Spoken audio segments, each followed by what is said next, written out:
बिस्मिल्लाहिर्रहमानिर्रहीम। नाज़रीन, मैं हूं जावेद बलोच और उम्मीद है आप लोग खैरियत से होंगे। आज बड़ी अहम डेवलपमेंट्स हैं पाकिस्तान में, और ईरान की तरफ से जो हमला किया गया है उस पर पाकिस्तान ने शदीद एहतजाज किया है। ये बिला इश्तियाल अटैक जो है बलूचिस्तान के इलाके में हुआ। ईरान की तरफ से ड्रोन अटैक किया गया, मिज़ाइल दागे गए, जिससे हमारे 2 बच्चे जो है वो शहीद हो गए हैं। इस बिला इश्तियाल कार्रवाई पर जो है पाकिस्तान ने शदीद एहतजाज किया है, और दफ्तर ख़ारजा ने अभी ऐलान किया है कि पाकिस्तान ईरान से अपना सफ़ीर जो है वापस बुला रहा है, और तमाम तर जो सफारती तल्लुकात हैं वो उस पर भी जो है वो कार्रवाई की जा रही है। जो इंगेजमेंट थी, जो दौरे थे पाक ईरान दो तरफ़ा तल्लुकात को मजबूत बनाने के हवाले से, वो भी मनसूख कर दिए गए हैं। और इससे बढ़कर ये बिला इख्तियार जो कार्रवाई हुई है, इससे बढ़कर जो शर्मनाक बात है, जो पाकिस्तानियत की तस्दील की जा रही है कि एक सियासी जमात के चंद ट्रोलर जो हैं और जो फेक आईडीज़ के साथ पाकिस्तान को ब्लेम कर रहे हैं, पाकिस्तान के खिलाफ प्रोपेगेंडा कर रहे हैं, इस वाक़े को बुनियाद बनाकर गो के जो है वो पाकिस्तान ने भरपूर जवाबी कार्रवाई की, पाकिस्तान ने भरपूर जवाब दिया ईरान को। लेकिन इसके बावजूद जो है पाकिस्तान के खिलाफ ही प्रोपेगेंडा किया जा रहा है। और ये लोग बाहर से नहीं हैं बल्कि पाकिस्तान से हैं, और इनका तल्लुक़ एक सियासी जमात से है। ये शर्मनाक बात जो है वो इस पर शदीद अफसोस का इजहार किया जा रहा है पाकिस्तान के अंदर भी, और पाकिस्तान के बाहर जो लोग मौजूद हैं पाकिस्तानी, वो भी इस पर अफसोस का इजहार कर रहे हैं, और ऐसी सियासी जमात को जो है उसकी मजम्मत की जा रही है। इस पर हम बात करेंगे, और फिर हम सियासत पर भी बात करेंगे कि सियासत किस तरफ जा रही है। इसके लिए मैं ज्वाइन किया है आज ब्रिगेडियर रिटायर्ड वकार हसन साहब ने, दिफाई तजज़ियाकार हैं, उनसे बात करेंगे। फिर फैज़ुल हसन चौहान साहब हमारे साथ होंगे, उनसे बात की जाएगी सियासी अमूर पर। सबसे पहले मैं चलता हूँ ब्रिगेडियर वकार साहब के पास। ब्रिगेडियर साहब, आपने तर्जमान दफ्तर खारजा की प्रेस कॉन्फ्रेंस भी सुनी होगी, और पाकिस्तान का भरपूर जवाब भी जो है वो आपके इल्म में है कि पाकिस्तान ने क्या जवाब दिया। ये पहला वाक़या नहीं है सर ईरान की तरफ से, इससे पहले भी ईरान की सरजमीन जो है पाकिस्तान के खिलाफ इस्तेमाल होती रही है। तो इस वाक़े को सर कैसे देखते हैं कि एक ऐसा ज़िम्मेदार मुल्क, ब्रदर मुल्क जो है, हालांकि कई ऐसे चैनल मौजूद हैं, होते हैं मौजूद, आप दिफाई तजज़ियाकार हैं, कि बातचीत की जा सकती है, लेकिन इसके बावजूद जो है बातचीत करने की बजाय अटैक किया गया। कैसे देखते हैं सर? मिलिट्री कॉन्ट्रैक्ट है, इंटेलिजेंस शेयरिंग है, और ईरान पाकिस्तान बॉर्डर को अमन का बॉर्डर करार दिया गया है। आई थिंक पिछले 3-4 साल से इस पे काफी काम भी किया जा रहा है। इसमें जब इनका करमान में एक अटैक हुआ था, आई थिंक 3 हफ्ते हो गए उसको, उसमें ज्यादा फिंगर पॉइंटिंग हुई थी टुवर्ड्स मोसाद और जो CIA है ईरान की तरफ से। पाकिस्तान का नाम इसमें इंडिया ने जरूर शोर पहुंचाया, और फिर उसको आई थिंक जवाब बना के शायद कुछ ऐसी चीजें की गई। अभी जयशंकर उधर ही था 2 दिन, I don't know what was he doing. So मेरे ख्याल में एक तो ये कंडेमनेबल भी है, it shows Iranian arrogance basically, और वो समझते हैं जी किस तरीके से करके तो पाकिस्तान शायद लेट जाएगा, ऐसा नहीं होगा। इसका हर सतह पे रिस्पॉन्स आया।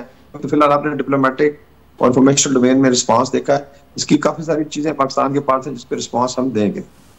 ठीक है ब्रिगेडियर साहब, आपने अभी फरमाया कि जो है वो चैनल मौजूद हैं, बातचीत की जो है वो जारी बात है, जिम्मेदार मुल्क जो है वो पहले बात करते हैं, जो भी इशू होता है उसको डिस्कस करते हैं, उसके बाद जो है कोई ऐसा मामला हो तो कुछ चीज़ सामने आती है। लेकिन जैशुल अदल नामी तंजीम का वो बताया गया, फिर अटैक किया गया, फिर एक व्हाट्सएप पैगाम को नशर करके उसको जवाब बनाया गया, फिर उस पर ही वापस किया जा रहा। तो फिर इसके ऊपर जो है जो ट्रोलिंग की जा रही है, जो पाकिस्तान के खिलाफ प्रोपेगेंडा किया जा रहा है, इसको सर कैसे देखते हैं कि ये प्रोपेगेंडा जो है वो इससे इंडियन जो अकाउंट से वो भी जुड़े हुए हैं, पाकिस्तान के बाहर बैठे जो एक सियासी जमात के जो ट्रोलर हैं और जो सोशल मीडिया एक्टिविस्ट हैं, वो पाकिस्तान को ब्लेम कर रहे हैं?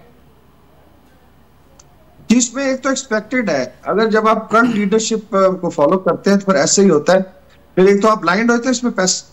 मेनली इसमें अगर आप देखें तो इंडियन मीडिया, स्पेशली उनका मेन स्ट्रीम मीडिया और सोशल मीडिया, और फिर PTI का मैं तो नाम लूंगा, इनके ट्रॉल में जो बाहर अंदर बैठे टॉप को भी इन्होंने यही एफर्ट की। और ये मेरे सामने कल अगर खुदा ना खास्ता इंडिया पाकिस्तान की लड़ाई होती है तो PTI की सोशल मीडिया टीमें उनके साथ खड़ी हो। ये मेरी बिल्कुल अभी मुझे कोई शक नहीं है कि अगर पाकिस्तान पे लेट्स से अटैक हुआ है तो बजाय इसके कि आप यूनाइट करें, आप टारगेट कर रहे हैं मिलिट्री को जिसने डिफेंड करना है, आप टारगेट कर रहे हैं गवर्नमेंट को, तो मेरे ख्याल में ये बिल्कुल। फिर आरम शरीफ में आपने देखा है जिस तरीके से ये हरकतें करते हैं, तो दे हैव जस्ट गॉन। मेरे ख्याल करंट लीडरशिप है, ये नशे में है बेसिकली, कि जी जो कह दिया इनके लीडर ने या लीडरशिप जो बात बैठी हुई है आपने वही करना है। और फिर मेरा पॉलिटिकल पार्टी की लीडरशिप को भी शर्म नहीं आती कि इनसे डिसएंगेज करें। ओपनली डिनाउंस करें जी कि ना वो ऑन करते हैं इनको और ना इन चीजों को फॉलो किया जाए।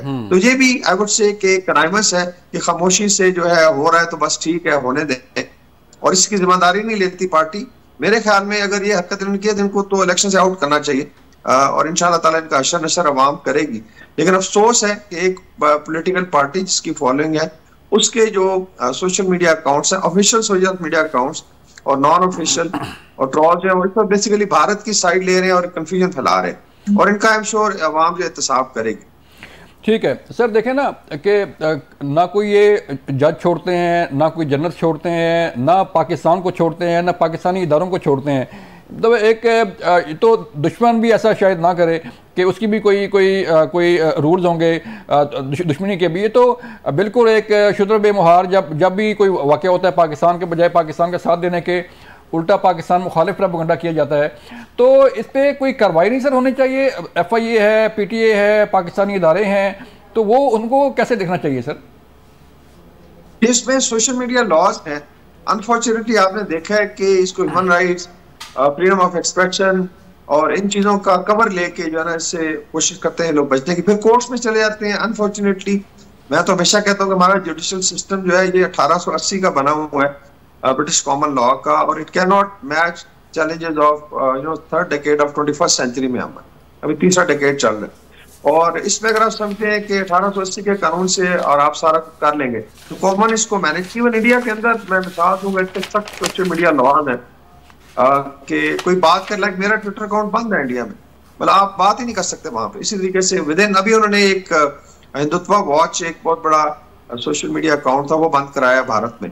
तो इस तरीके से आई थिंक जो स्टेट के इदारे हैं, FIA है, देन PTA है, पीका लॉज है हमारे पास, पूरे इसके ऊपर रूलिंग्स है कि आप जो है स्टेट को डेफिनेटली डैमेज नहीं होने देते, और इनको फिर इनकी सजाएं भी हैं और पिन पॉइंट किया जा सकता है because they are in number of social media forum, तो इस पे एक लीगल एक्शन होना चाहिए।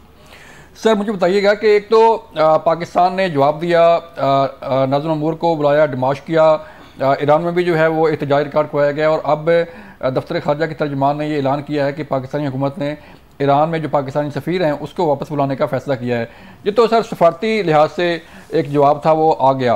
तो आप सर बताइएगा कि पाकिस्तान के पास ऑप्शन क्या क्या हैं, क्या क्या जो है वो ऑप्शन हैं कि पाकिस्तान भरपूर तरीके से अपना जवाब दे सकता है? जिसमें तीनों है, इसमें डिप्लोमेटिक ऑप्शन है, इसके अंदर और भी बेशुमार चीजें की जा सकती हैं, फिर रीजनल फोरम्स हैं, फिर एक मिलिट्री रिस्पांस है जो हमेशा तैयार रहता है एक न्यूक्लियर पावर के पास। और जो मैंने पहले मेंशन किया कि भारत ने ये कोशिश की थी फॉल्स फ्लैग करके, तो स्विफ्ट रिटॉर्ट में फिर उसको अच्छा खासा जवाब दिया गया। अभी ईरान को ये सोचना चाहिए कि इस वक्त दाई वो आइसोलेशन का शिकार है। इस वक्त गल्फ में अमेरिकन बैरी वेड़े फिर, और पाकिस्तान ने कभी नहीं डिजायर किया कि हम किसी का हिस्सा बने। इस तरीके से अरब वाले के साथ अभी काफी स्ट्रेस में है रिलेशनशिप। इस तरह सीरिया इराक में एक आप कह लें पूरी एक लड़ाई हो रही है, और गाजा का जो लेट्स से या फलस्तीन का इशू है उसके ऊपर बड़ी यूनिटी मुसलमान मुल्कों ने दिखाई, एंड दे वर सपोर्टिंग जो भी हो रहा था। तो मेरे ख्याल में एक तो उन्होंने कॉज को भी नुकसान किया, बाकी पाकिस्तान जो है इसके पास मिलिट्री ऑप्शन भी है, और इसमें स्पेशली जहां से किया गया, फिर IRGC के काफी सारे बेसिस हैं जिन्होंने मेनली इस चीज को एक्टिवेट किया है। आई don't know who commands them.